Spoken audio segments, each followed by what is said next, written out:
Queridos hermanos, estamos celebrando esta Eucaristía en día jueves. Queremos en este jueves de la novena a nuestra patrona Santa Inés pedir por los enfermos. Y la palabra de Dios nos sigue contando los relatos del libro de Samuel, del primer libro de Samuel.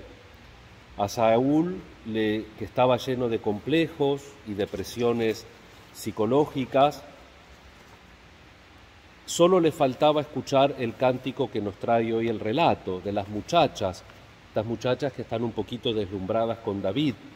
Y entonces, pobre Saúl queda preso de los celos.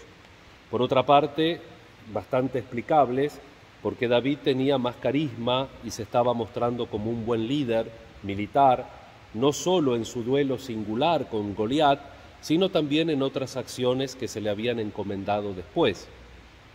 Menos mal que su amigo, el hijo de Saúl, Jonatán, le sigue fiel y le avisa de lo que le están tramando contra él.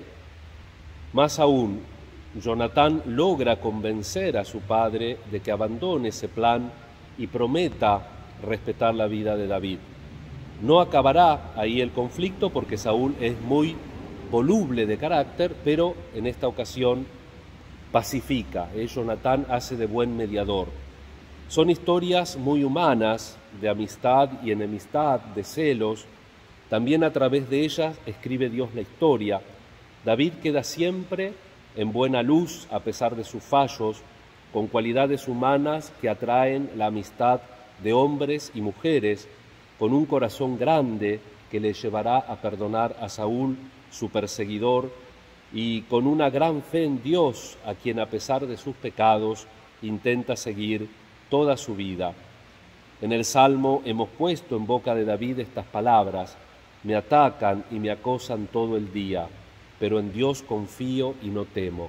Hermanos, tenemos que confiar en Dios y no temer. Esta historia se repite a lo largo de los tiempos y se puede repetir en nuestra familia o en nuestra vida comunitaria. Nos dejamos llevar por los celos, la envidia cuando otros triunfan y reciben aplausos y nos hacen un poco de sombra. Si hubiera tenido un poco de humor, tal vez Saúl hubiera encajado el canto, que tampoco era como para tomarlo tan a la tremenda. Dice, a él le dan los 10.000 y a mí los 1.000, parece un niño, porque un poco de poesía épica también se permite para celebrar, y aparte, como decía, David llamaba la atención por su presencia, por su juventud, especialmente con las chicas hebreas que tocaban los tambores y los triángulos. Y por otro lado, la actitud de Jonatán. Sabemos ser buenos amigos como Jonatán, tendiendo puentes, quitando hierro a las tensiones para que las cosas no lleguen a mayores. Y el Evangelio, después de las 5 escenas conflictivas con los fariseos, el pasaje de hoy es una página más pacífica, un resumen de lo que hasta aquí había realizado Jesús en Galilea. Por una parte, la actuación de Jesús está llena de éxitos porque Jesús curó a los enfermos, liberó del maligno a los posesos, como queda patente en el resumen de hoy, y además predica como ninguno, aparece como el profeta y liberador del mal y del dolor. Nada extraño lo que leemos hoy.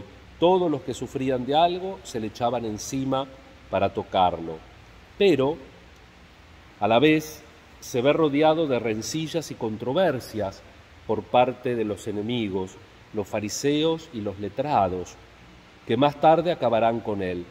De momento Jesús quiere, aunque no lo consigue, que los favorecidos por sus curaciones no lo divulguen demasiado. Ya lo veíamos desde la semana pasada, para evitar malas interpretaciones de su identidad mesiánica y que la gente, en vez de seguir un camino de religión, un camino de estar unidos a Dios, un camino de comunión, de construir con la misma vida el reino, lo busquen como solamente alguien que hace milagros, que me saca las papas del fuego. Jesús ahora, el Señor resucitado, sigue estándonos cerca, aunque no lo veamos. Nos quiere curar y liberar y nos quiere, en el fondo, seguir uniendo a Él, acrecentando la comunión, de esa manera evangelizándonos para que seamos también evangelizadores. Lo hace de muchas maneras y de un modo particular por medio de los sacramentos de la Iglesia. En la Eucaristía es Él quien sigue hablándonos, comunicándonos la buena noticia, siempre viva y nueva, que ilumina nuestro camino. Se nos da el mismo como alimento para nuestra lucha contra el mal. Es maestro y médico y alimento para cada uno de nosotros. ¿Cuál es nuestra reacción personal? ¿La de la gente interesada, solamente buscamos milagros? ¿La de los curiosos o espectadores, a ver qué pasa? ¿O la de los que se asustan de su figura y pretenden hacerle callar porque resulte incómodo su mensaje? Además, ¿intentamos ayudar a otros a que sepan quién es Jesús y lo acepten en sus vidas? Hoy también, hermanos, y con esto termino, celebramos a dos mártires que invocamos en las letanías gregorianas que hacemos también contra la peste, santos Fabián y Sebastián. Sebastián especialmente patrono contra las pestes, por eso invocamos también a este santo, especialmente este día que rezamos por los enfermos de nuestra comunidad. En cuanto a Fabián, que fue papa, el historiador Eusebio cuenta que al morir el papa Antero, el clero de Roma se reunió junto con los fieles creyentes para elegir al nuevo papa, y que estando allí reunidos vieron descender una paloma sobre la cabeza de Fabián. No habían pensado elegirlo a él porque todavía no era sacerdote, pero ante esta señal lo eligieron y fue ordenado sacerdote y consagrado obispo. San Cipriano dijo de él: fue un hombre muy santo y la gloria de su martirio correspondió a la gran pureza de su vida. El emperador Decio ordenó en el año 250 una terrible persecución contra los cristianos y al primero que mandó a matar fue al Papa San Fabián. Y por otro lado San Sebastián, que lo vemos en tantas representaciones, con estas flechas que le dispararon, martirizando su cuerpo. Se dice de él que entró a la vida militar para poder ayudar a los cristianos que estaban prisioneros. Una vez un mártir estaba para desanimarse a causa de las lágrimas de sus familiares, pero el militar Sebastián lo animó a ofrecer su vida por Jesucristo y así aquel creyente obtuvo el glorioso martirio.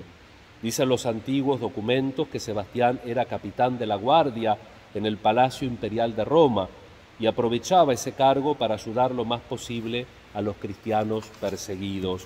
Pero un día lo denunciaron ante el emperador por ser cristiano.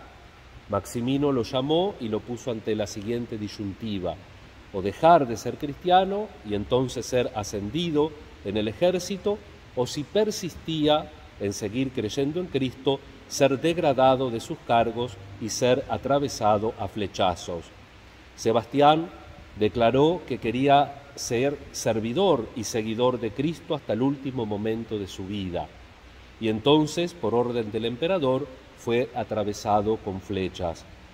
En Roma le levantaron desde muy antiguo una basílica en su honor. Ha sido invocado por muchos siglos como su patrono contra las flechas envenenadas y para librarse de plagas y enfermedades. San Ambrosio, el maestro de Agustín, pronunció hermosos sermones acerca de San Sebastián. Es patrono de los arqueros, los soldados y los atletas. El nombre Sebastián significa digno de respeto, venerable.